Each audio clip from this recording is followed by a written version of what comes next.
Hello. Hello everyone. आज आपण पाहणार आहोत आपला बिझनेस इकॉनॉमिक्सचा फोर्थ युनिट, ज्याचं नाव आहे open economy theory and issue of international trade. Open इकॉनॉमीमध्ये सगळ्यात पहिला पार्ट जो आपण पाहणार आहोत तो आहे बेसिस ऑफ इंटरनॅशनल ट्रेड. आता इंटरनॅशनल ट्रेड कशासाठी करतो किंवा इंटरनॅशनल ट्रेड म्हणजे काय आणि तो का करावा, इंटरनॅशनल ट्रेडिंग का करावी, सो या सगळ्या प्रश्नांची उत्तर आपल्याला याच्यात मिळणार आहेत. A country specializes in specific commodity due to mobility, productivity, and other endowment of economic resources. This stimulates a country to go for international trade. The basis of international trade lies in the diversity of economic resources in different countries. All countries are endowed by nature with the same production facilities.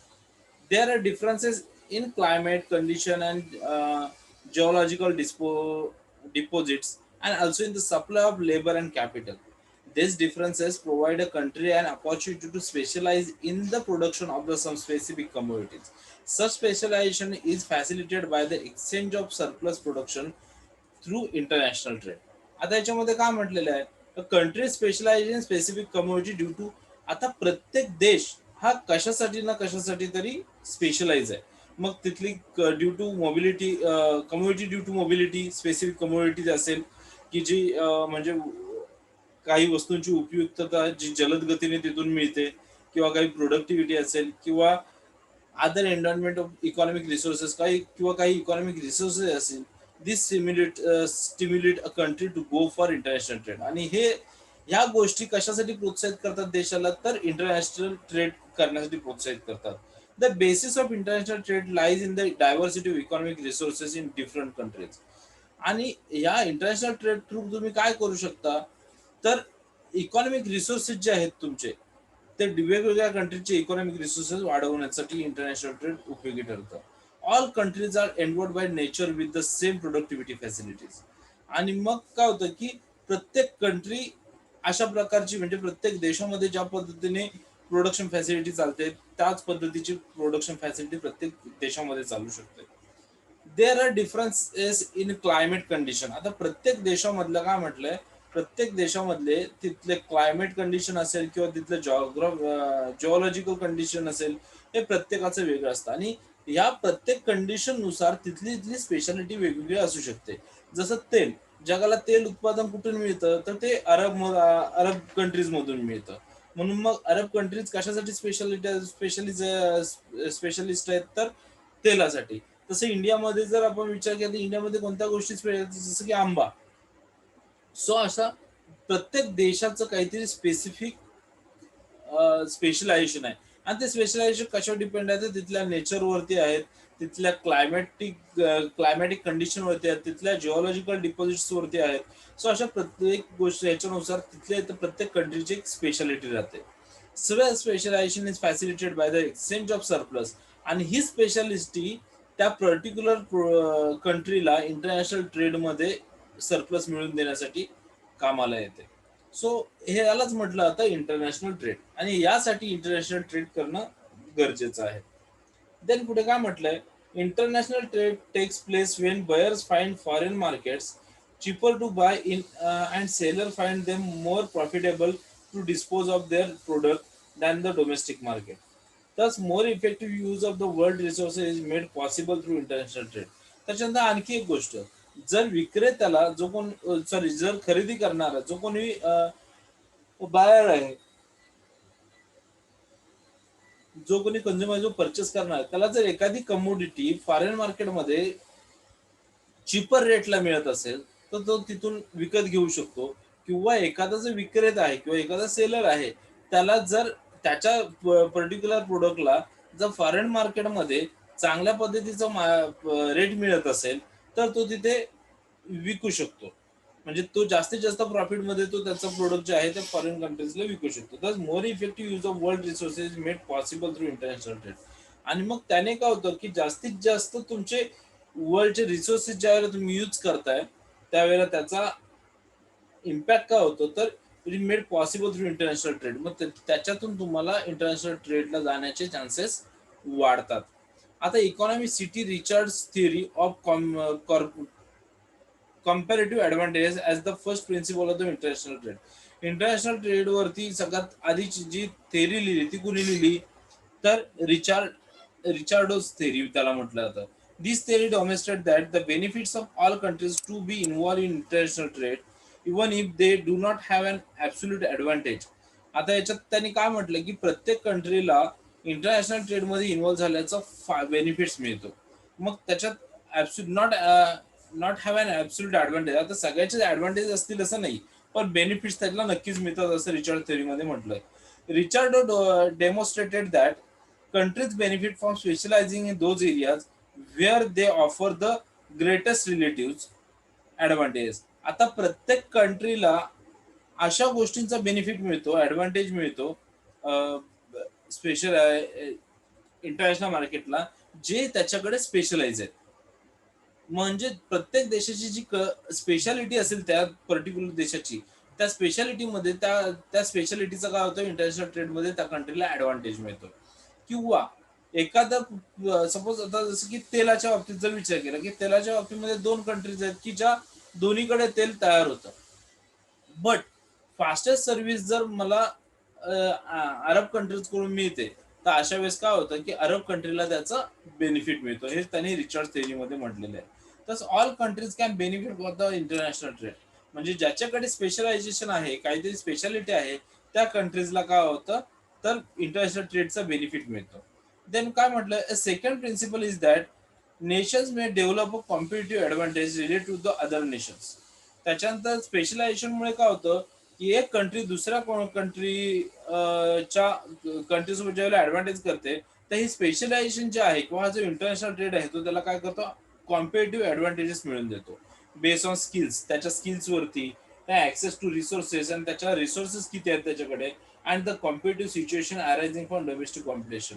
आणि मग ते domestic competition मध्ये जी काही competition situation असेल, so याच्यामध्ये सगळ्यामध्ये benefits international trade त्यांना एक बेनिफिट मिळून देतो. There are many obvious example of this principle. Switzerland is the home of banking. स्वित्झर्लंडला काय म्हटलं जातं, home of banking, based on the number of high quality competitors. कारण तिथे काय आहे, तर हाय क्वालिटी कॉम्पिटिटर्स आहेत आणि ह्या हाय क्वालिटी कॉम्पिटिटर्स मध्ये स्वित्झर्लंडला काय म्हटलं जातं, home of banking, home of banking. Germany is the centre of engineering industries. त्यानंतर जर्मनीला काय म्हटलं जातं, सेंटर ऑफ इंडस्ट्रीज, कारण इंजिनिअरिंग इंडस्ट्री, कारण तिथे which develop originally due to their access to mineral and energy resources. कारण त्यांनी काय केलं, मिनरल आणि एनर्जी रिसोर्सेस तिथून डेव्हलप केले. But now relies on technical skills and knowledge. पण टेक्निकल स्किल्स अँड नॉलेजच्या बेसवरती US companies R leaders in high tech and software sectors. त्याच पद्धतीने युएस कंपनी ज्या आहेत त्या हायटेक आणि सॉफ्टवेअर सेक्टर्समध्ये लीडर्सचं काम करतात, strongly supporting competitive environment. So असं प्रत्येकाकडे असणाऱ्या स्पेशलिटीचा त्यांनी फायदा घेतला आणि इंटरनॅशनल मार्केटमध्ये एक आपलं स्पेशालिटी किंवा आपलं एक लीडर बनून राहिले त्या पर्टिक्युलर स्पेशालिटीमध्ये. त्याच्यानंतर ऍक्च्युअल ओलिन थेरी. आता ह्याच्या ओरिन थेरीमध्ये काय म्हटलं त्यांनी, in economics a theory of comparative advantage in international trade according to which countries in which capital is relatively plentiful and labor relatively scarce will tend to export capital intensive product and import labor intensive product. आता ज्या ह्याच्यामध्ये काय म्हटलंय की capital जास्त आहे पण जिथे लेबरचा तुटवडा पडतो, अशा कंट्रीज काय करतात या थेरीनुसार, या ओलिन थेरीनुसार, की कॅपिटल जे आहे ते एक्सपोर्ट करतात आणि लेबर इंटेन्सिव्ह जे आहेत ते काय करतात, इम्पोर्ट करतात बाहेरच्या कंट्रीतून. वाईल कंट्रीज इन विच, म्हणजे असं आता आपण म्हटलं की सॉफ्टवेअर किंवा हायटेक कंपनी युएस मध्ये चांगल्या आहेत, मग आमच्याकडे सगळं आहे, हायटेक सॉफ्टवेअर कंपनीसाठी लागणारं प्लॅटफॉर्म सगळं आहे, बट आमच्याकडे लेबर किंवा ते स्किलफुल लोक नाही आहेत. मग अशा वेळेस मी काय करतो, तर कॅपिटल जे आहे ते मी अवेलेबल करून देतो, त्यासाठी लागणारे जे स्किल्सफुल लेबर आहेत ते मी युएस मधून एक्सचेंज करतो.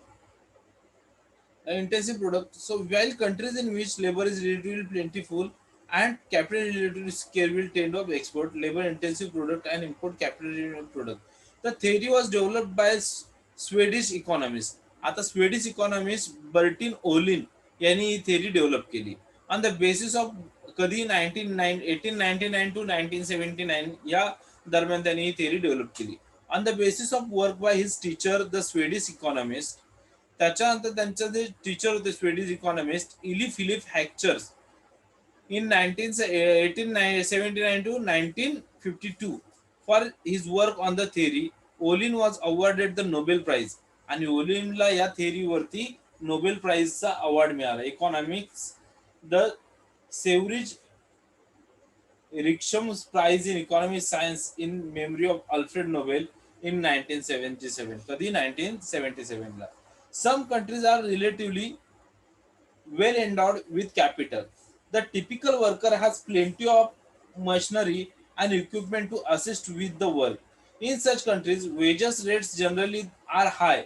As a result, the cost of production labor intensive goods such as textiles, sporting goods, and simple consumer electronics tends to be more expensive than in countries with plentiful labor and low wage rates.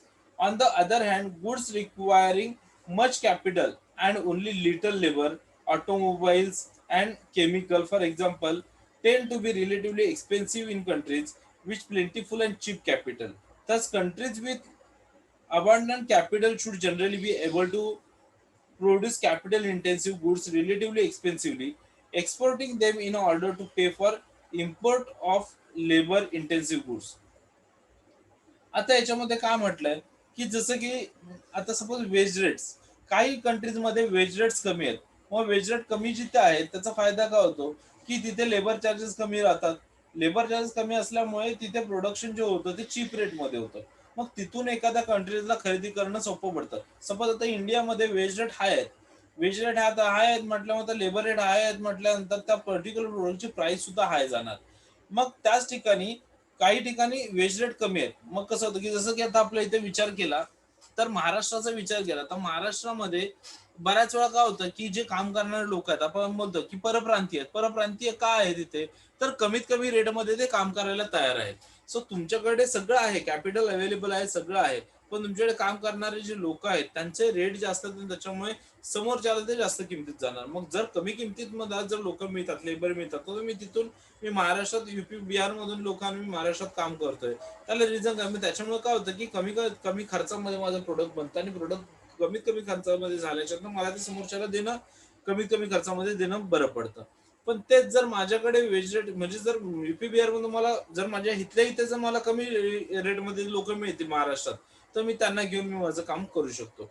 So हा फरक राहतो international ट्रेडमध्ये.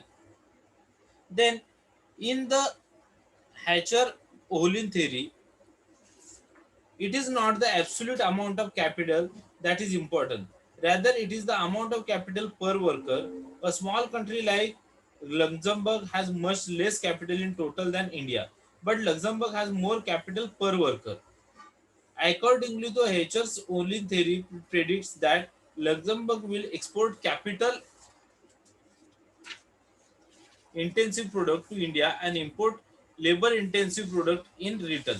आता काय म्हटलंय की काही countries अशा आहेत की जिथे त्यांच्याकडे कॅपिटल भरपूर आहे पण लेबर्स कमी आहेत. जसं की इंडियामध्ये कॅपिटल भरपूर आहे पण लेबर कमी असं नाही होत आहे. इंडियामध्ये कॅपिटल भरपूर आहे पण स्किलफुल लेबर्स कमी आहेत. आणि लेक्झमबर्ग म्हणून सारखी जी कंट्री आहे अशा या कंट्रीमध्ये काय आहे तर त्यांच्याकडे लेबर्स भरपूर आहेत पण कॅपिटल लिमिटेड आहे. मग अशा वेळेस ती काय करते ते इंडियासोबत कॉन्ट्रॅक्ट करते किंवा इंडियासोबत कॉन्टॅक्ट करून इंडियातून कॅपिटल एक्सपोर्ट करते आणि त्यांना लेबर इम्पोर्ट करते. आलं लक्षात.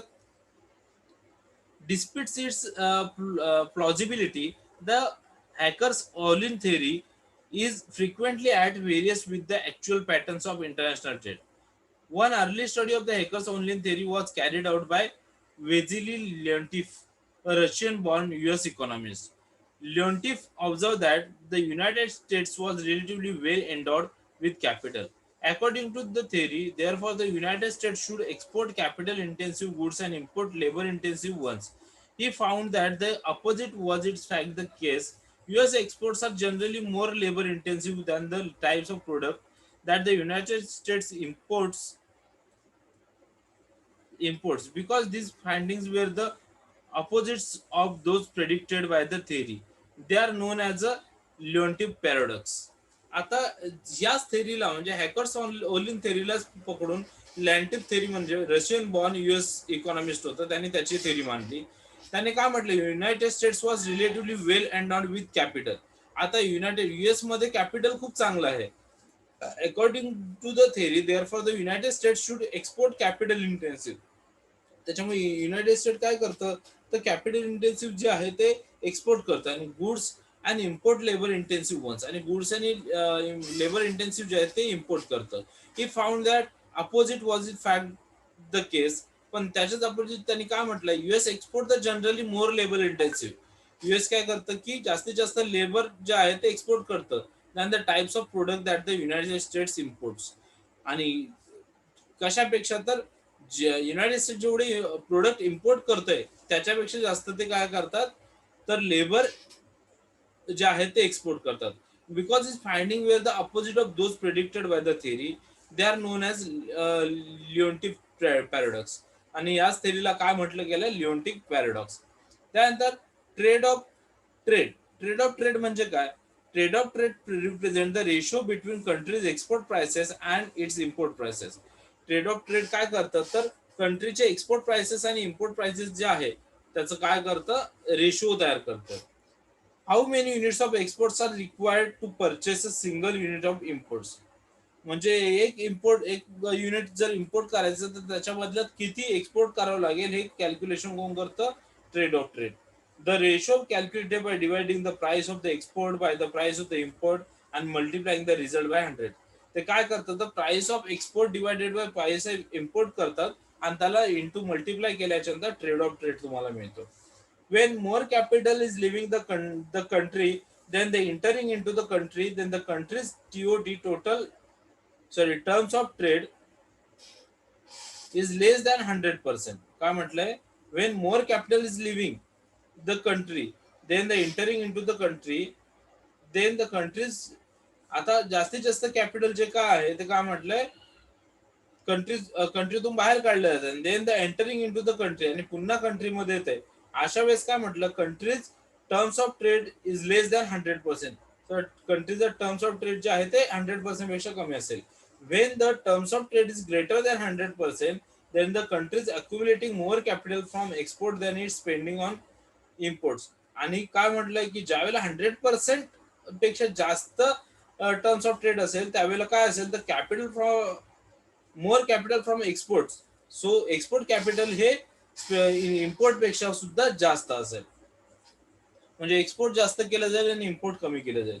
द टीओटी म्हणजे terms of trade is use as a indicator of countries economic health. TOT काय इंडिकेट करतं, तर कंट्रीची इकॉनॉमिक हेल्थ इंडिकेट करतं. But it can lead analysts to draw the wrong conclusion. पण त्याच्यातून रॉंग कन्क्लुजन सुद्धा निघू शकतात. चेंजेस इन इम्पोर्ट प्राइसेस आणि export prices impact the TOT.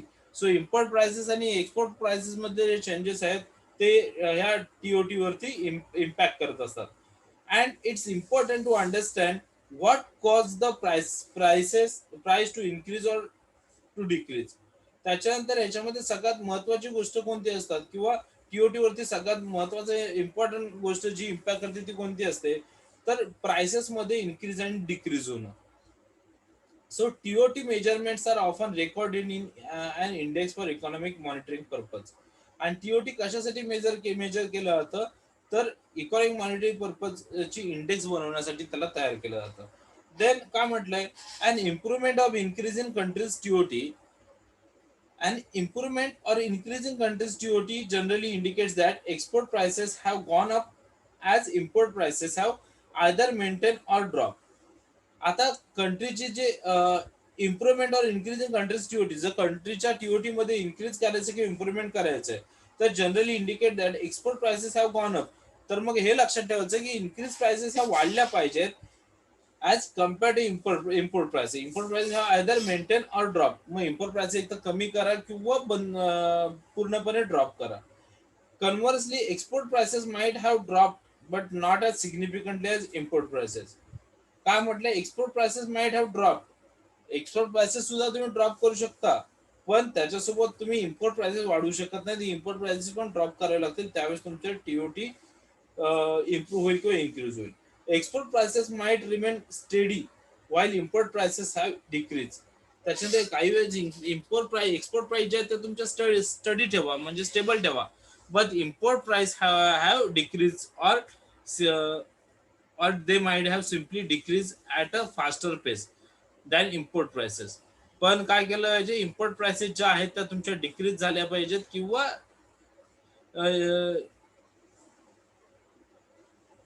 जर डिक्रीज झाल्या पाहिजेत किंवा they might have simply increase at a faster pace than import prices, किंवा एक्सपोर्ट प्राइसेस ज्या आहेत त्या तुमच्या इन्क्रीज झाल्या पाहिजेत इम्पोर्ट प्राइस पेक्षा fastly.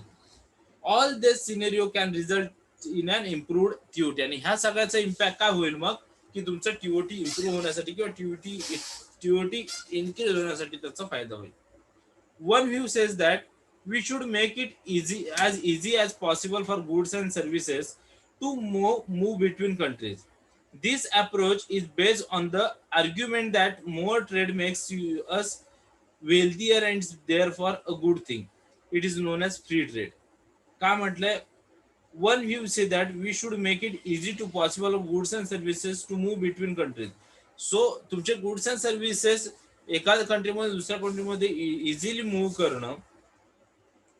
This approach is based on the argument that more trade makes a wealthier and the there of good things. आणि हे करणं एका कंट्रीतून दुसऱ्या कंट्रीमध्ये गुड सर्व्हिसेस मूव्ह करणं ही चांगली थिंग, आणि यालाच काय म्हटलं तर फ्री ट्रेड म्हणून म्हटलं जातं. त्याच्यानंतर काय म्हटलंय, another approach says that we should restrict trade. याच्यामध्ये दुसऱ्या अप्रोच मध्ये काय म्हटलं की तुम्ही ट्रेड रिस्ट्रिक्ट करा. We might do this protect certain jobs.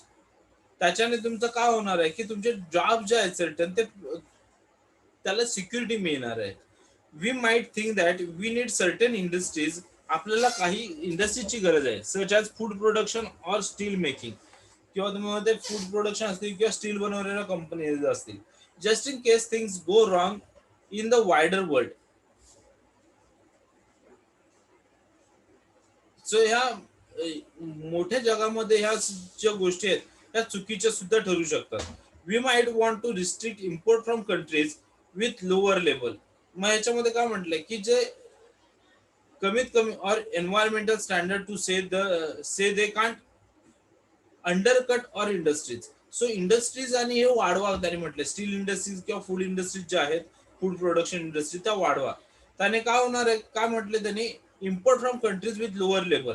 So त्याच्याने तुमचे लेबर्स कमी होतील किंवा एन्व्हायरमेंटल स्टँडर्ड जे आहे कांट अंडरकट द इंडस्ट्रीज, त्या तुमच्या इंडस्ट्रीज जे आहेत त्या कट करू शकत नाहीत. दिस approach is non as प्रोटेक्शनिझम.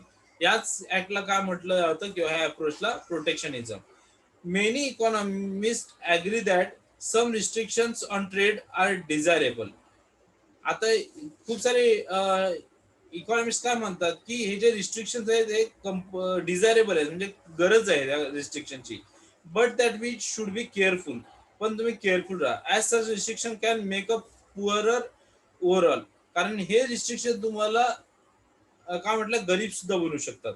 For example, limits of agricultural imports may be good for British farmer. आता जास्तीत जास्त ॲग्रिकल्चरल इम्पोर्ट करणं हे चांगलं आहे ॲग्रिकल्चरसाठी, ब्रिटिश फार्मरसाठी, but they also increase food prices.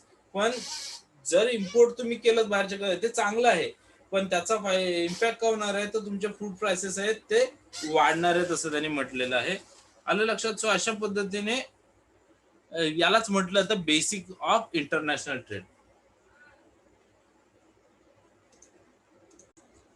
Then next point आहे आपला फॉरेन इन्व्हेस्टमेंट. आता फॉरेन इन्व्हेस्टमेंट म्हणजे काय, तर foreign investment involves capital flow from one country to another. म्हणजे एका कंट्रीमधून दुसऱ्या कंट्रीमध्ये कॅपिटल फ्लो म्हणजे थोडक्यात foreign investment. Granting the foreign investors extensive ownership stakes in domestic companies and assets. म्हणजेच काय तर एखाद्या कंट्रीमधून दुसऱ्या कंट्रीमध्ये ओनरशिप घेणे, कंपनीची ओनरशिप घेणे किंवा तिथले ॲसेट्स विकत घेणे, यालाच म्हटलं जातं foreign investment. Foreign investment denotes that foreigner have an active role in management as a part of their investment or an equity stake large enough to enable the foreign investor to influence business strategy. So foreign investment कशाला म्हटलं जातं, तर foreigner एखाद्या कंपनीच्या मॅनेजमेंटचा part होणं किंवा त्या एखाद्या कंपनीमध्ये खूप जास्त शेअर्स त्यांच्या नावावरती असणं, यालाच म्हटलं जातं foreign investment. A modern trends leans toward globalization where multinational firms have investment in variety of countries. जे काय म्हटलंय, तर जागतिकीकरण ग्लोबलायझेशन वाढल्यापासून काय झालंय की खूप साऱ्या मल्टीनॅशनल कंपनीज वेगवेगळ्या कंट्रीजमध्ये इन्व्हेस्ट करायला सुरुवात केलेली आहे. आता हे फॉरेन इन्व्हेस्टमेंट एक्झॅक्ट वर्क कसं करतं, तर foreign investment is largely seen as a catalyst for economic growth in the future. So foreign इन्व्हेस्टमेंटकडे अशा नजरेने बघितलं जातं की भविष्यामध्ये फ्युचरचा इकॉनॉमिकल ग्रोथ करण्यासाठी फॉरेन इन्व्हेस्टची फार मोठी मदत होणार आहे. Foreign investment can be made by individuals. Foreign investment कोण करू शकतो, तर इंडिव्हिज्युअल्स करू शकतो, but are most often ever pursue by companies.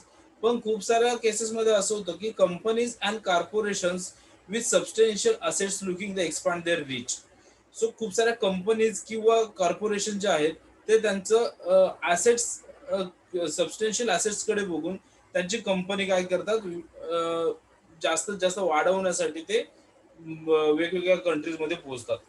As a globalisation increases, जागतिकीकरण वाढल्यामुळे काय झाले, more and more companies have branches in countries around the world. So खूप साऱ्या कंपनीचं काय झालंय, वेगवेगळ्या कंट्रीजमध्ये ब्रँचेस ओपन सुरू झालेले आहेत ग्लोबलायझेशनमुळे.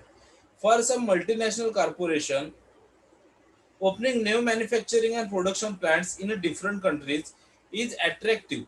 काय म्हटलंय, मल्टीनॅशनल कॉर्पोरेशनमुळे काय झाले, opening new manufacturing and production plants, नवीन नवीन मॅन्युफॅक्चरिंग प्रोडक्शन प्लांट्स वेगवेगळ्या कंट्रीमध्ये सुरू झालेले आहेत, is attractive because of the opportunity for cheaper production and labour cost. याचं कारण काय आहे, कारण आता सपोज जेवढा पेमेंट मला, जेवढं माझं प्रोडक्शन काढण्यासाठी मला रॉ मटेरियल माझ्या कंट्रीमध्ये जर महाग भेटेल, ते मला फॉरेन कंट्रीमध्ये स्वस्त मिळते. माझ्या इथे काम करणार लेबरचा चार्जेस जास्त आहे, पण फॉरेन कंट्रीमध्ये लेबरचा चार्ज कमी आहे. सो अशा वेळी जर मला त्याचा फायदा होतो, तर मी बाहेरच्या कंट्रीमध्ये जाऊन तिथं माझं प्रोडक्शन सुरू करतोय, जेणेकरून मला लागणारं मटेरियल सुद्धा चीप रेटमध्ये मिळते, येणारे लेबर सुद्धा चीप रेटमध्ये मिळतात, त्याच्यामुळे माझ्या प्रोडक्टची प्राइस सुद्धा कमी राहील. सो या हेतूने काय होतं की बरेचसे फॉरेन कंट्रीज अशा वेगवेगळ्या कंट्रीजमध्ये इन्व्हेस्ट करतात. Then labor cost. Additionally, these large corporations frequently look to the business with those countries where they will pay the least amount of taxes. आता खूप साऱ्या फॉरेन कंपनीज काय विचार करतात की ज्या कंट्रीमध्ये कमी कमी टॅक्स भरावा लागेल अशा कंट्रीमध्ये इन्व्हेस्ट करावं. They may do this by relocating their home office or parts of their business to country that is a tax haven or as a favourable tax laws aim attracting foreign investor. म्हणजे आता बरेचसे foreign investor काय करतात की ज्या कंट्रीमध्ये tax कमी आहे किंवा तिथली जी टॅक्स पॉलिसी आहे ती चांगली आहे, सो अशा कंट्रीमध्ये एकतर त्यांचं होम ऑफिस, मेन ऑफिस तरी एस्टॅब्लिश करतात किंवा मग तिथे त्यांच्या ऑफिसचे ब्रांचेस तरी ते सुरू करतात. आणि ही जी टॅक्स पॉलिसी आहे ही फॉरेन इन्व्हेस्टरला सगळ्यात मोठे अट्रॅक्ट करणारी पॉलिसी आहे. Then direct versus indirect foreign investment. आता डायरेक्ट आणि इनडायरेक्ट फॉरेन इन्व्हेस्टमेंट म्हणजे इन्व्हेस्टमेंटचे फॉरेन इन्व्हेस्टमेंटचे दोन टाइप्स आहेत. मेनली दोन दोन टाइप्स आहेत. त्याच्यातलं एक आहे डायरेक्ट इन्व्हेस्टमेंट आणि सेकंड आहे इनडायरेक्ट इन्व्हेस्टमेंट. आता त्याच्यामध्ये काय म्हटलंय, डायरेक्ट आणि इनडायरेक्ट.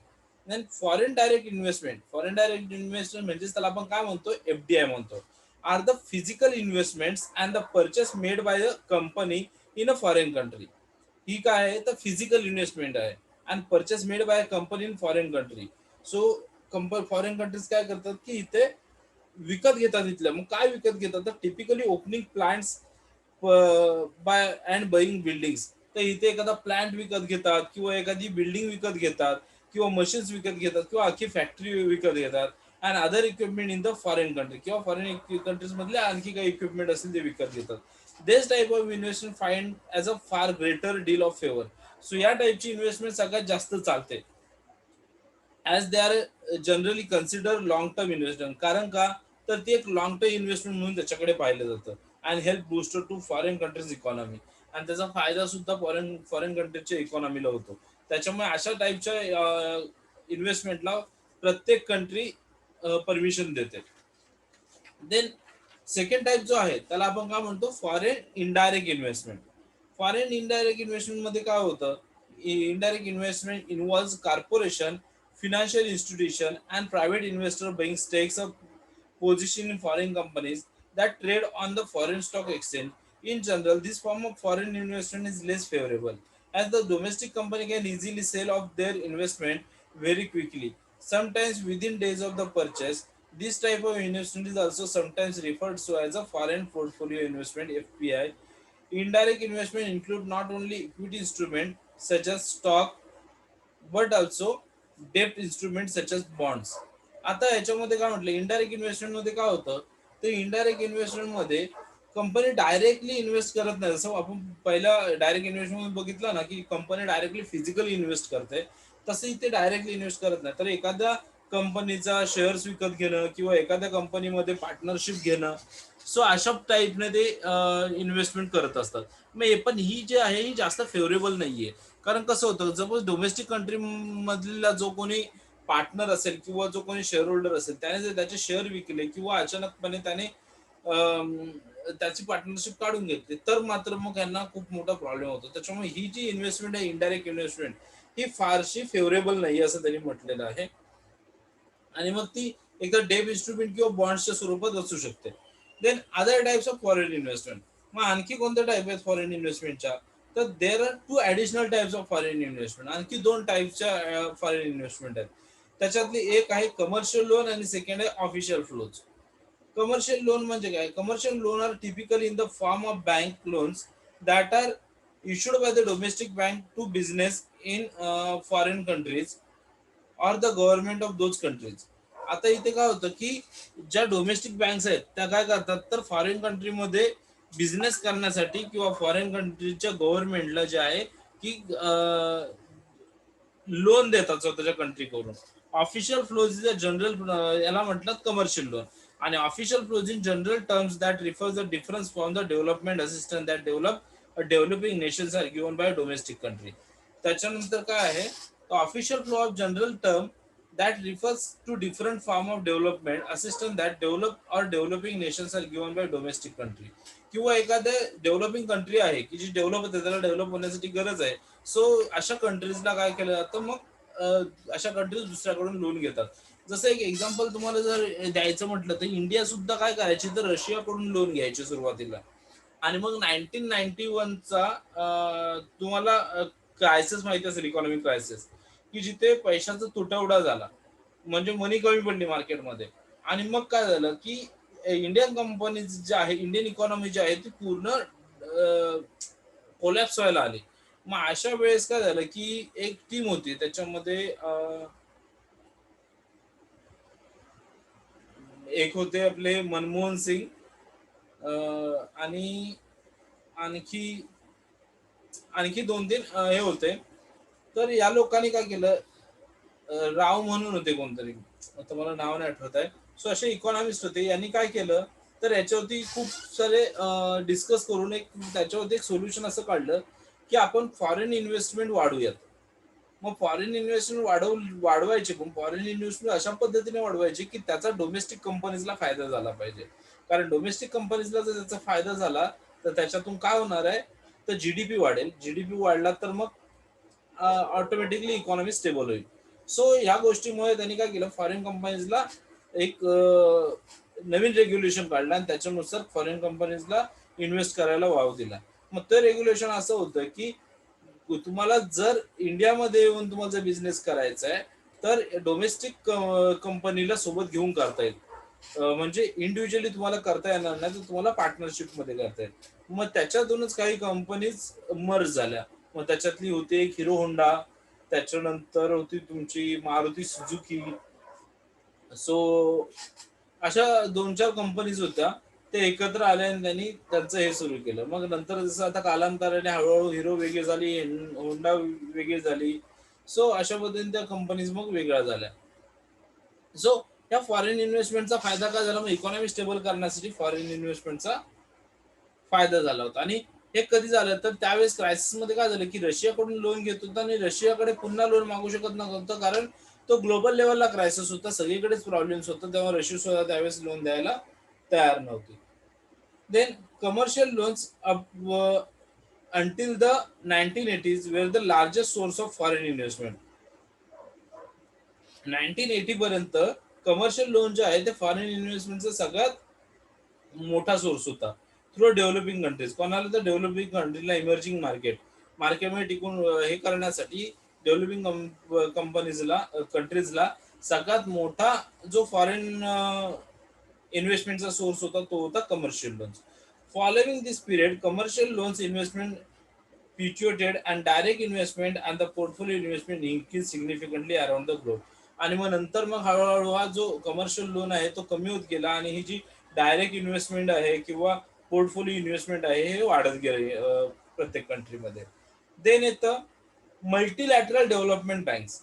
मल्टीलॅटरल डेव्हलपमेंट बँक्स मध्ये काय म्हटलंय, a different kind of foreign investor in the multilateral development bank.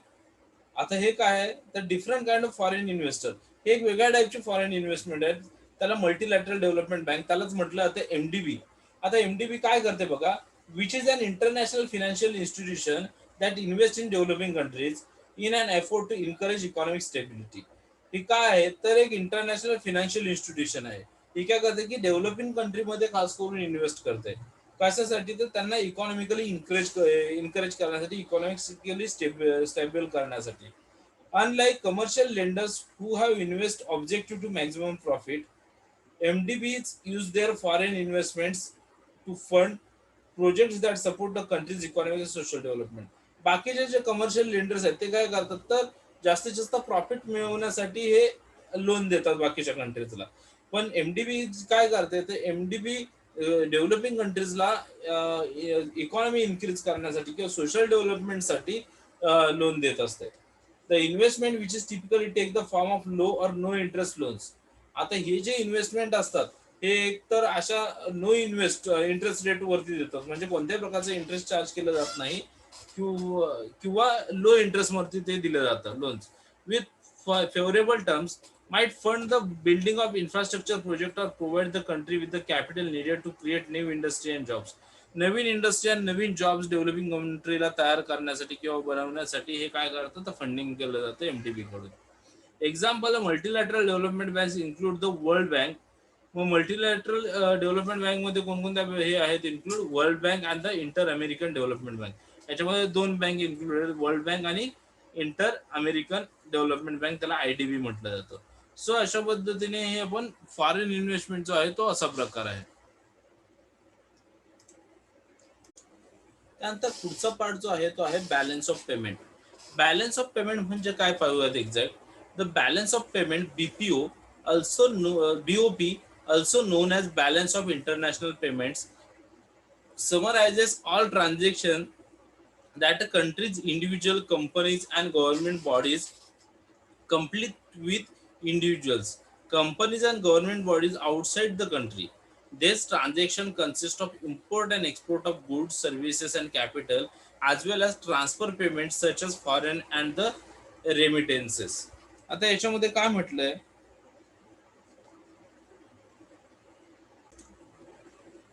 तर ह्याच्यामध्ये असं म्हटलंय की बॅलन्स ऑफ पेमेंट म्हणजे काय तर एखादी कंपनी किंवा एखाद्या कंट्री मधली एखादा इंडिव्हिज्युअल किंवा एखादी कंपनी किंवा एक गव्हर्नमेंट बॉडीज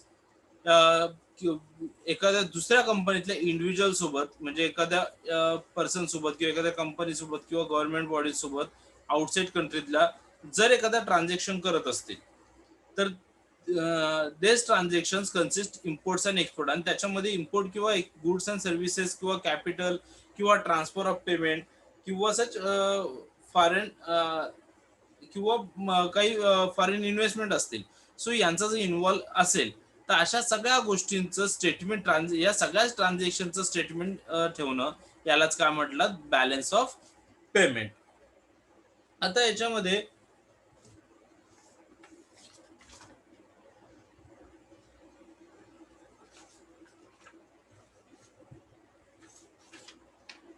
अजून काय म्हटलं तर balance of payment also known as balance of international payment. Balance of पेमेंटलाच अजून काय म्हटलं जातं, तर balance of international payment summarizes all transactions that a country's individual companies and government bodies complete with individual companies and government bodies outside the company. This transaction consists of import and export of goods, services, and capital as well as transfer payment. हे झालं. त्याच्यानंतर a country balance of payment and net international investment position together constitute the international account. काय म्हटलं जातं, countries balance of payment and it's net international investment position. So कंपनीचं balance of payment आणि त्याचं international investment position याला एकत्रितपणे काय म्हटलं जातं, तर इंटरनॅशनल अकाउंट्स असं म्हटलं जातं. Then the balance of payment divides transaction into account. आता बॅलन्स ऑफ पेमेंट जे आहे ते दोन अकाउंट मध्ये डिवाइड केलं जातं. कोणतं, तर फर्स्ट वन येतं करंट अकाउंट आणि सेकंड वन येतं कॅपिटल अकाउंट. आता sometimes the capital account is also called financial account. Capital अकाउंटला काय म्हटलं जातं, तर फिनान्शियल अकाउंट असं सुद्धा म्हटलं जातं याच्यामध्ये. With a separate usually very small. आता कॅपिटल अकाउंट हे सेपरेट असतं खूप, म्हणजे युजली व्हेरी स्मॉल छोटं असतं. कॅपिटल अकाउंट लिस्टेड सेपरेटली किंवा कॅपिटल अकाउंट जे आहे ते सेपरेटली लिस्टेड केलेलं असतं. आणि the current account include transaction.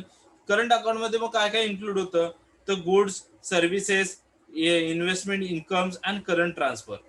Current account मध्ये काय काय होतं, transaction of goods, services, investment income and current transfer हे करंट अकाउंट मध्ये इन्व्हॉल्व होतं. आणि the capital account broadly defines. आणि कॅपिटल अकाउंट मध्ये काय सांगितलं जातं, तर याच्यामध्ये काय इन्क्लूड होतं, तर financial instrument and central bank reserve.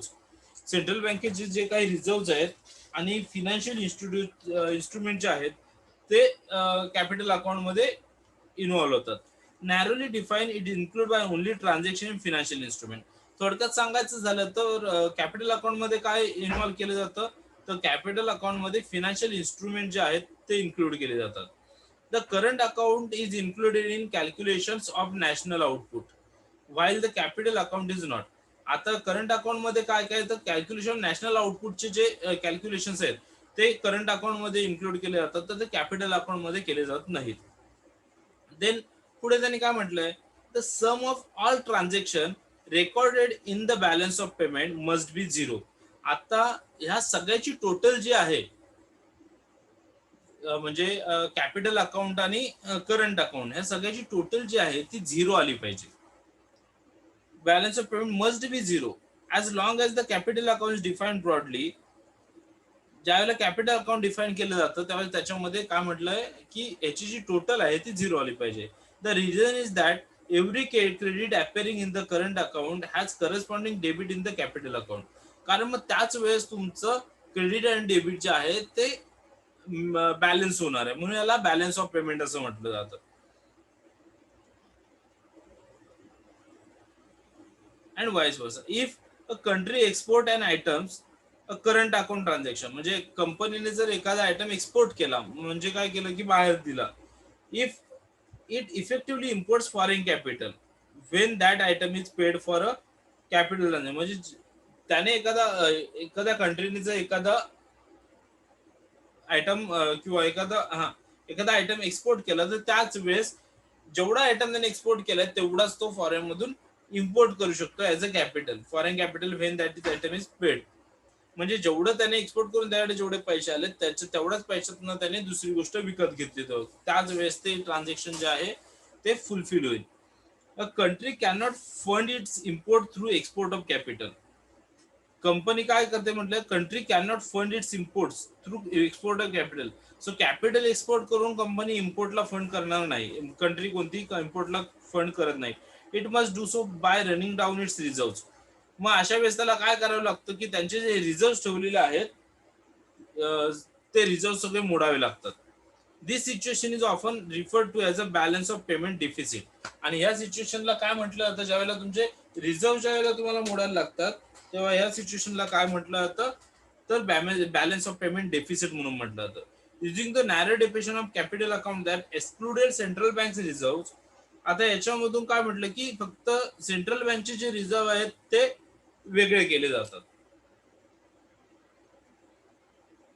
Reserve. In reality, however, the broadly defined balance of payment must add up the zero by definition. याच्यामध्ये काय म्हटलंय, तर बॅलन्स ऑफ पेमेंट जे आहे ते फुलफिल कधी होतं, ज्या वेळेला त्याचं ऍडिशन जे आहे ते झिरो येते. In practice statistical discrepancy arise due to the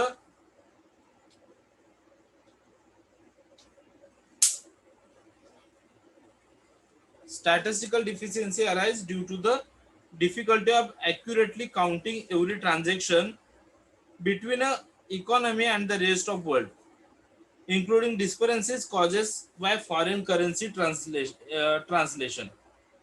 आता काय म्हटलंय, जर याचं हे ट्रान्झॅक्शनचं जर रेकॉर्ड ठेवलं गेलं नाही तर त्याचा इम्पॅक्ट काय होणार आहे, तर तुमचे जे करन्सी फॉरेन करन्सी ट्रान्सलेशन जे आहेत त्याच्यामध्ये आणि तुमचे स्टॅटिस्टिकल जे काय म्हटलंय rest of world including discrepancy causes foreign currency translation difficulty of accurately counting every transaction. So प्रत्येक ट्रान्झॅक्शन कॅल्क्युलेट करायला तुम्हाला डिफिकल्टीज येतील याच्यामुळे. त्याच्यानंतर economic policy and the balance of payment. Economic policy आणि बॅलन्स ऑफ पेमेंट म्हणजे काय, तर balance of payment and international investment position data are critical in formulating national and international economic policy. The balance of payment and international investment position. Balance of payment आणि international investment position data जो आहे तो काय म्हटलं तर फॉर्म्युलेटिंग national आणि international economic policy. तो काय करत असतो, नॅशनल आणि इकॉनॉमिक पॉलिसी ठरवत असतो तुमच्या. Certain aspect of the balance of payment data such as payment imbalances and foreign direct investment are key issues that nations policymakers seek to address.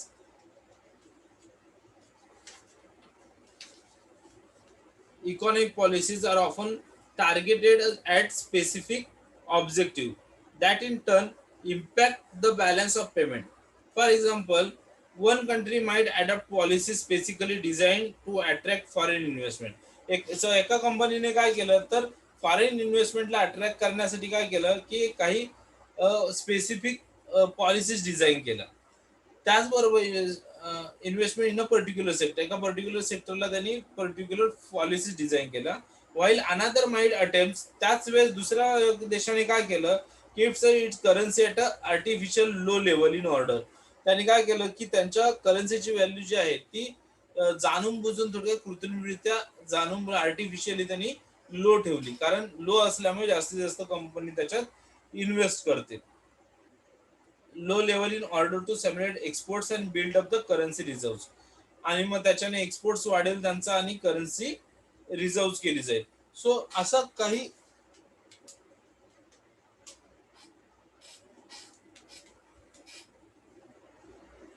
So अशा काही इन्व्हेस्टमेंट हे जे आहेत कंट्रीज, सो अशा काही पॉलिसीज जाणून बुजतात. The impact of this policies are ultimately captured in the balance of payment data. आणि या ज्या पॉलिसीज यूज केल्या जातात त्याचा अल्टिमेटली इम्पॅक्ट कुठे पडला जातो तर बॅलन्स ऑफ पेमेंटच्या डाटावरती पडला जातो.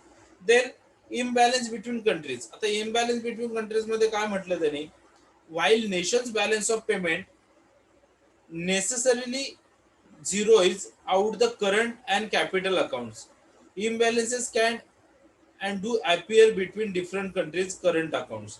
And while nations balance of payment necessarily zeros out the current and capital, आता जो बॅलन्स ऑफ पेमेंटचा जो अकाउंट आहे तो करंट अकाउंट आणि कॅपिटल अकाउंटचं झिरो असणं नेसेसरी आहे. Imbalances can do appear between different countries current account. आणि इम्बॅलन्सेस काय म्हटलं तर कधी होतं, ज्यावेळेला ते झिरोच्या खाली जाईल त्यावेळेस काय होतं ते इम्बॅलन्स होतं. According to World Bank, the US had the world's largest current account deficit in 2019. World बँकेनुसार काय म्हटलं, वर्ल्ड बँकेने काय म्हटलं की युएस ज्या आहे तर तिथे जगातला सगळ्यात मोठा डेफिसिट झाला होता, करंट अकाउंट डेफिसिट. कधी 2019 2019 ला ऍट $498 बिलियन. किती झाला होता, $498 बिलियनचा डेफिसिट झाला होता. Germany had the world largest surplus. आणि त्याच वेळेस जर्मनीला काय झाला होता, जर्मनी सरप्लस होती किती, $275 billion. So such imbalances can generate tension between countries. So मग हा जो इम्बॅलन्स होता, एक कंपनी डेफिसिट मध्ये आहे, एक कंट्री डेफिसिट मध्ये आहे आणि एक कंपनी खूप जास्त सरप्लस मध्ये. आणि मग ह्याच्या अशा वेळेस काय जातं तर टेन्शन बिटवीन मग देशामध्ये थोडंसं टेन्शन यायला लागतं. मग त्यावेळेस काय केलं होतं डोनाल्ड ट्रम्पनी काय केलं campaign in 2006 on a platform reversing the US trade deficit. आता आता त्यावेळेस युएस ट्रेड डेफिसिट जे आहे त्याच्यातून बाहेर पडण्यासाठी मग डोनाल्ड ट्रम्पनी काय केलं particularly with Mexico and China, खास करून मेक्सिको अँड चायना सोबत. The economist argued in 2007 that Germany surplus put unreasonable strength on the global trading system. त्याने असं म्हटलं की जर्मनीने काही गरज नसताना खूप सारा जो रिझर्व जो आहे तो साठवून ठेवलेला आहे. Since the offset sir surplus and sustain enough generate demand to keep people in work. So त्याने असं म्हटलं की तिथं लोकांना कामाला लावलं पाहिजे, काही गरज नसताना त्याने साठवून the rest of world must borrow and spend with equal abandon. आणि ज्या वेळेला ते तिथून पैसा बाहेर काढतील तेव्हा सगळ्या जगामध्ये ते इक्वल होईल असं त्यांनी म्हटलं. अशा याच्यावरून ते आर्ग्यू करायला लागले अमेरिका. डोनाल्ड ट्रम्पने ते आर्ग्यू केलेलं 2019-17 मध्ये. Then history of balance of पेमेंट. आता बॅलन्स ऑफ पेमेंटची हिस्ट्री काय आहे. Prior to the 19th century international transaction were denominated in gold, providing little flexibility for countries experiencing trade deficit. आता इथे काय म्हटलं गेलंय prior to the 19th centuries, 19च्या सेंचुरीज मध्ये काय त्यांनी केलं 19th सेंचुरी मध्ये international transaction were denominated in gold. International transaction जे आहे ते गोल्ड मध्ये डिनॉमिनेट केले गेले होते. Then providing little flexibility for countries experiencing trade deficit. त्यानंतर कंपनीच्या कंट्रीच्या ट्रेड डेफिसिट मध्ये फ्लेक्झिबिलिटी जाणवत होती.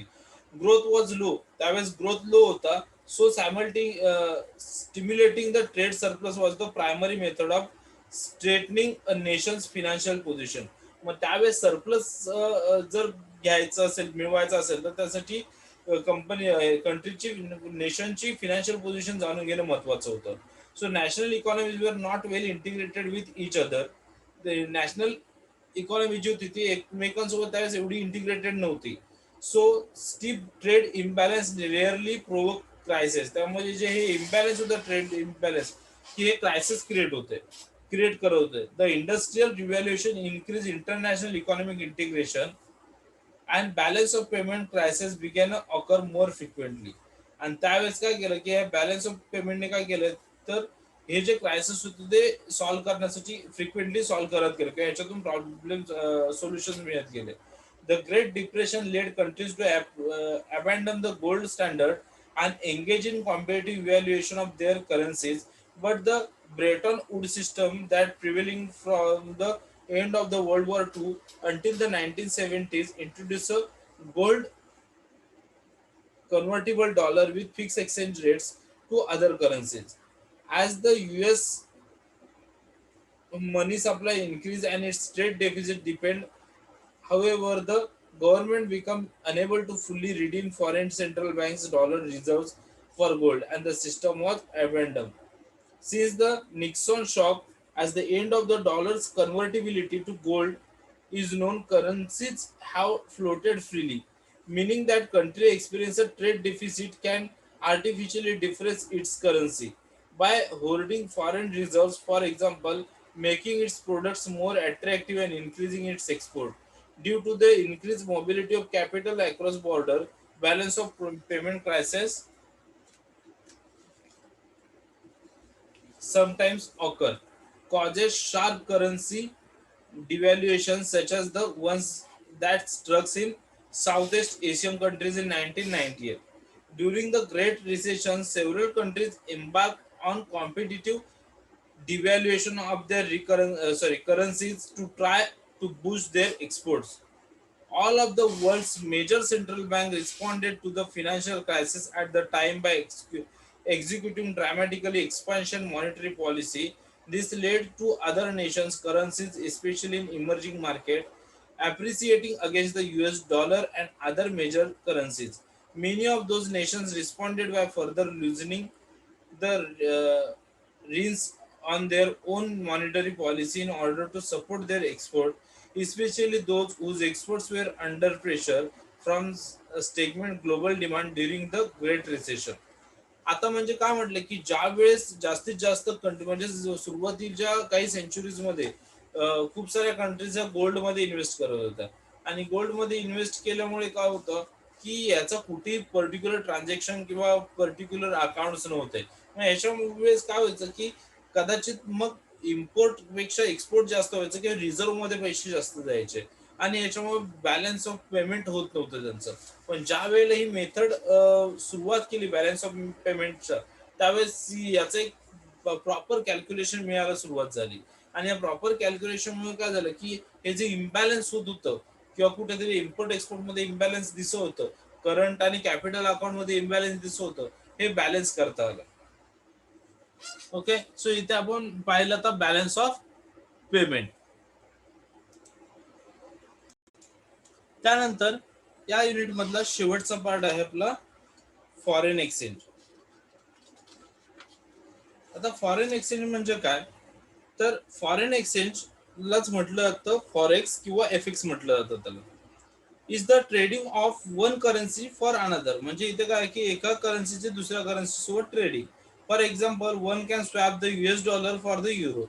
जसे की युएस डॉलर देऊन युरो घेणं, याला म्हटलं जातं foreign exchange. Foreign exchange transaction can take place on the foreign exchange market. आता हे फॉरेन एक्सचेंज ट्रान्झॅक्शन कुठे होतात, तर फॉरेन एक्सचेंज ट्रान्झॅक्शन जे आहे ते फॉरेन एक्सचेंज मार्केटमध्ये होतात. अल्सो नोन आहे, त्यालाच म्हटलं जातं फॉरेक्स मार्केट सुद्धा त्याला म्हटलं जातं. The forex market is the largest. Forex market जे आहे ते खूप मोठं आहे. Most liquid market in the world. हे सगळ्यात मोठं लिक्विड मार्केट आहे जगातलं. Of the majority of currencies, इथे खूप साऱ्या करन्सीची मेजॉरिटी असते. Foreign exchange can be as a simple as changing one currency to another at a local bank. Sorry, liquid.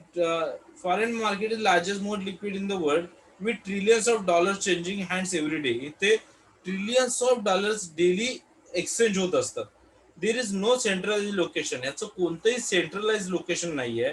Rather the forex market is an electronic network of bank, broker, institution and individual traders. मग forex market कोण चालवत असतं, तर forex market जे आहेत ते banks, broker किंवा institutions किंवा इंडिव्हिज्युअल ट्रेडर्स असते, ते इलेक्ट्रॉनिकली चालवत असतात. त्याच्यामुळे ह्याचं कोणतेही सेंट्रलाइज ऑफिस नाहीये. Then mostly trading through brokers or banks. Mostly हे ट्रेडिंग कोण करतात, तर ब्रोकर्स आणि बँक थ्रू होतं. त्याच्यानंतर the market determines the value, also known as exchange rate. त्याच्यानंतर जी मार्केटला व्हॅल्यू ठरवली जाते त्या करन्सीची, त्याला म्हटलं जातं exchange rate of the majority of currencies. Foreign exchange rate can be as a simple as changing one currency for another at a local bank. Foreign exchange can be simple as changing. Foreign exchange simple कधी आहे की local bank मध्ये जाऊन एक currency दुसऱ्या currency मध्ये change करून घेणं. It also involve trading currency on foreign exchange market. आता याच्यामध्ये तुम्ही करन्सीची ट्रेडिंग फॉरेन एक्सचेंज मार्केटमध्ये सुद्धा करू शकताय. For example, trader is betting central bank will easy to a title monetary policy and that one currency will strengthen versus the other. म्हणजे याच्यामध्ये खूप सारे लोक ट्रेडिंग करतात. ट्रेडिंग कसं की आज जर डॉलरची किंमत कमी झाली म्हणून मी डॉलर खरेदी केला. काही दिवसांनी जर डॉलरची किंमत वाढली, डॉलरची व्हॅल्यू वाढली, त्यावेळेस मी डॉलर विकला, म्हणजे मला त्यावेळेस जास्त पैसे आले. सो अशा पद्धतीने इथे करन्सीची सुद्धा ट्रेडिंग केली जाते. Wien trading currencies they are listed in pairs. आता काही ट्रेडिंग करन्सी तुम्हाला काही एक्झाम्पल दिलेले आहेत, सच आज युएसडी. युएसडी म्हणजे काय, तर युएसडीचा फुल फॉर्म होतो युएस डॉलर. Then CAD. सीएडीचा फुल फॉर्म होतो कॅनेडियन डॉलर. ईयूआर. ईयूआरचा फुल फॉर्म होतो तुमचा युरो. ईयूआरचा फुल फॉर्म होतो युरो. आणि युएसडी, सॉरी, आणि जेपीवाय. जेपीवाय म्हणजे काय, तर जापनीज एन त्याला म्हटलं जातं जेपीवाय. सो युएसडी जर सीएडी विरुद्ध सीएसडी सोबत जर एक्सचेंज केला, किंवा युरो जर युएसडी सोबत एक्सचेंज केला, किंवा युएसडी डॉलर जो आहे तो जापनीज एन सोबत जर एक्सचेंज केला, तर म्हणजे असं तुमचं एक करन्सी दुसऱ्या करन्सीमध्ये तुम्हाला एक्सचेंज करून. These represent the US dollar USD versus the Canadian dollar CAD. Then the euro versus the USD and the USD versus the Japanese yen. आता इथे काय म्हटलं, there will also the price associated with each pair. आता प्रत्येक पेअरची त्यांनी price दिलेली आहे. Such as 1.2569 ही एका युएसडीची प्राइस होती सीएडी मध्ये. If this price was associated with USD CAD pair, It means that the cost 1.256 CAD to buy 1 USD. म्हणजे जरी की 1 USD खरेदी करायचं असेल तर त्यासाठी 1.2569 USD CAD द्यावे लागत होते. If the price increases to, आता जर प्राइस इन्क्रीज झाली 1.3336, then it's now cost 1.3336 CAD द्यावे लागतील, तेव्हा 1 USD मिळेल. The USD has increase in value, CAD decrease because it now cost more CAD to buy one USD. म्हणजे इथे काय होतं की USD ची प्राइस व्हॅल्यू जास्त आहे CAD पेक्षा, म्हणून 1 USD खरेदी करण्यासाठी खूप सारे CAD त्यांना द्यावे लागतात. म्हणजे 1 US डॉलर खरेदी करण्यासाठी त्यांना खूप सारे कॅनेडियन डॉलर्स द्यावे लागतात. In the forex market currencies traded lots called macro. आता ही जी foreign traded market currency trade आहे हा खूप मोठा आहे, त्याच्यामुळे त्याला काय म्हटलं तर trade in lots. So micro, mini and standard lots असे 3 लॉट्स असतात त्याच्यात. Micro lot is 1000 worth of given currency, a mini lot is 10,000 and the standard lot is 1 lakh.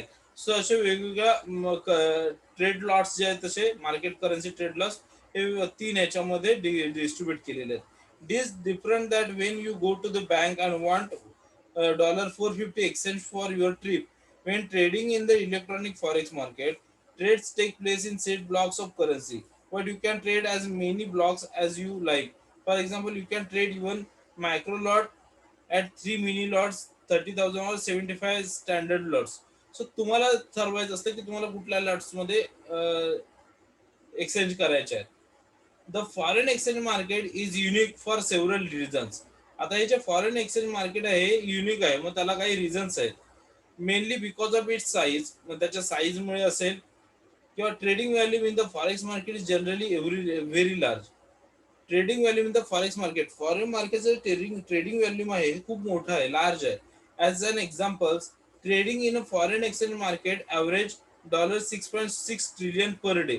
आता फॉरेन एक्सचेंज मार्केटमध्ये ॲव्हरेजली $6.6 ट्रिलियन प्रत्येक दिवसाला काय होतं ट्रेडिंग होत असतं. In April 2019, according to the bank for international settlement, which is owned by 62 central banks and it's used to work monetary and financial responsibilities. The largest trading centers are London. आता याच्यातले सगळ्यात मोठे trading centre कुठे आहेत तर London, New York, Singapore, हाँगकाँग and Tokyo या काही कंट्रीज मध्ये सगळ्यात मोठे ट्रेडिंग सेंटर्स आहेत. Trading in the foreign exchange market, foreign exchange मार्केटमध्ये ट्रेडिंग कशा पद्धतीने केली जाते. The market is open 24 hours a day. आता हे जे मार्केट आहे हे 24 तास ओपन असतं. 5 days a week across major financial centres across the globe. जगामध्ये पूर्ण जगामध्ये 5 दिवस हे चालू असतं. This means that you can buy or sell currencies at any time during the day. त्याच्यामध्ये तुम्ही दिवसामध्ये कधीही तुम्ही एक्सचेंज करू शकता currencies. Then the foreign exchange market is an exactly a one stop shop. Foreign exchange market हे one stop shop नाहीये. There are a whole variety of different avenue that an investor can go through in order to execute forex trades. You can go through different dealers or through different financial centers which use a host of electronic networks. तुम्ही इथे एका नाही तर एक सोडून दुसरा, म्हणजे तुम्ही अल्टरनेटिव्हली तुम्हाला जो हवा त्या ट्रेडर्स कडे जाऊन तुम्ही इलेक्ट्रॉनिकली नेटवर्कचा यूज करू शकता. Then from a historical standpoint, foreign exchange was once a concept for governments, large companies and hedge funds. Foreign exchange ही काय आहे, गव्हर्नमेंट, लार्ज कंपनी, हेड फंडचे कन्सेप्ट आहे. बट इन टुडेज वर्ल्ड पण सध्या काय झाले, trading currencies is easy as a click of a mouse. सध्या ऑनलाईन झाल्यामुळे ते एका माऊसवरती ट्रेडिंग करन्सी तुम्ही काय करू शकता, यूज करू शकता. सो सॉरी, करन्सी ट्रेडिंग करू शकता. So accessibility is not an issue. त्याच्यामुळे ऍक्सेसिबिलिटी हा त्याचा इश्यू राहत नाही. Which means anyone can do it. त्याच्यामुळे काय होतं की आता कोणी करन्सी ट्रेडिंग करू शकतो. In fact many investment companies offer the chance for individuals to open accounts and trade currencies however and whenever they choose. तर आता काय करतात इन्व्हेस्टमेंट कंपनीज आहेत या खूप साऱ्या लोकांना असे ऑफर देत आहेत की तुम्ही तुमचे अकाउंट्स ओपन करा आणि तुम्ही मग कधी तुम्हाला वाटेल तेव्हा करन्सी ट्रेडिंग करू शकतात. When you are making trades in the forex market, you are basically buying a or selling the currency of particular country.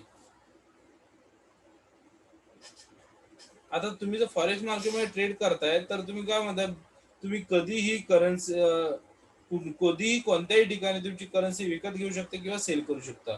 But there is no physical exchange of money from one hand to another. पण इथे physical exchange होत नाही की एकाने पैसे हातात दिले त्याच्या हातात दुसऱ्याने दिले. That's contrary to what happens at a foreign exchange kiosk. Think of tourist visitor Times Square in New York city from Japan. जर एखादा टुरिस्ट न्यूयॉर्क मधून जपानला आलाय, he may be converting his physical and to actually sorry जपानचा एखादा जर visitor US ला आलाय तर तो काय करेल, तर तो त्यावेळेस काय ज्यावेळेला व्हिजिटर्स म्हणून येईल त्यावेळेस तो त्याचे एंड जे आहे ते US डॉलर मध्ये कन्वर्ट करून घेऊ शकतो. So he can spend his money while he is travelling, कारण तो मग ट्रॅव्हलिंग मध्ये ते पैसे यूज करू शकतो. But in the world of electronic market, पण इलेक्ट्रॉनिक मार्केटमध्ये traders are usually taking position in a specific currency with the hope that uh, there will be some upward movement and strength in the currency that they are buying, or weakness if they are selling, so they can make profit. काय म्हटलंय याच्यामध्ये, but the world of electronic market traders are usually taking position. Trader position घेतात कधी specific currency with the hope that there will be some upward movement. ज्यावेळेला एखादी currency upward मुवमेंटला जाणार असेल and strength in the currency that they are buying, आणि त्याच वेळेस ती करन्सी काय करतात, विकत घेतात. आणि मग so they can make a profit. मग त्याच्यामुळे ज्यावेळेला त्याची प्राइस वाढेल त्यावेळेस ते मार्केटमध्ये परत विकतात. मग त्याच्यामुळे काय होतं, त्यांना खूप मोठं प्रॉफिट त्याच्यात मिळू शकतात. त्याच्यात आता याच्यामध्ये दोन मार्केट येतात परत, द स्पॉट मार्केट आणि फॉरवर्ड मार्केट. म्हणजे आहेत खूप सारे, पण आपल्या सिलेबस मध्ये दोनच आपण शिकणार आहोत, स्पॉट मार्केट आणि फॉरवर्ड मार्केट. स्पॉट मार्केट म्हणजे काय, spot for most currencies 2 business days.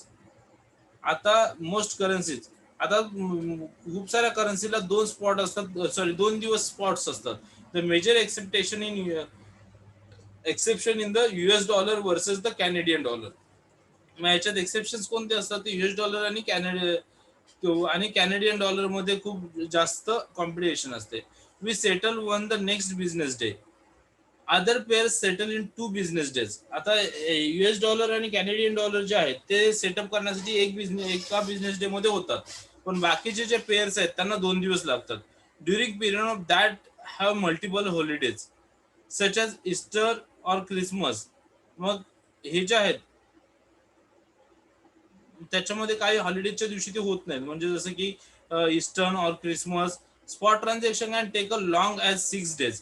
मग स्पॉट ट्रान्झॅक्शन मध्ये किती वेळ लागतात, तर जास्तीत जास्त 6 दिवस लागतात टू सेटल होण्यासाठी. The price is establish on the trade date but money is exchange on the value date. So तुमची ट्रेडिंग आहे ती पटकन होते, पण तिची price is establish on trade date, त्या दिवशी प्राइस तुमची ठरवली जाते. पण ती एक्सचेंज कधी होते, तर व्हॅल्यू डेट म्हणजे जी काही 6 दिवसानंतरची डेट असेल त्या दिवशी. The US dollar is most actively traded currency. US dollar जे आहे ती सगळ्यात जास्त वापरली ट्रेडिंगसाठी वापरली जाणारी करन्सी आहे. The most common pairs are USD versus euro. सगळ्यात जास्त कॉमन पेअर कोणती आहे, तर US dollar versus euro, Japanese yen, British pound and Australian dollar. हे सगळ्यात जास्त यूज केली जाणारी ट्रेडिंग मधली करन्सी आहे. Trading pair that do not include the dollar are referred as crosses. The most common crosses are the euro versus the pound. सगळ्यात मोठा crosses काय म्हणजे ज्या वेळेला US डॉलर इन्क्लूड नसतो तर त्यावेळेस त्याला काय म्हटलं जातं, क्रॉसेस. मग सगळ्यात मोठा क्रॉसेस कुठे होतो, तर euro versus Pond's and N. The spot market can be very volatile. Movement in the short term is dominated by technical trading, which focuses on direction and speed of movement. People who focus on technical are often referred to as a chartist.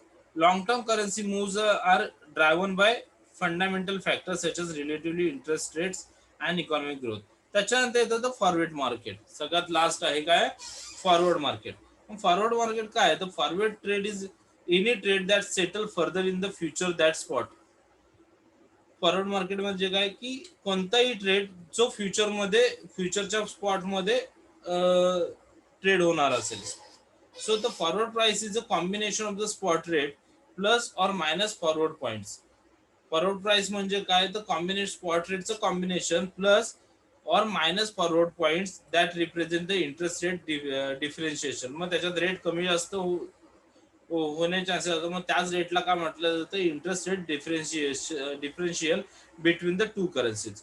Most have a maturity less than 1 year in the future. आता याची maturity किती असते, तर 1 वर्षापेक्षा कमी in the future, but longer is possible. पण ती जास्तीत जास्त किती असू शकते.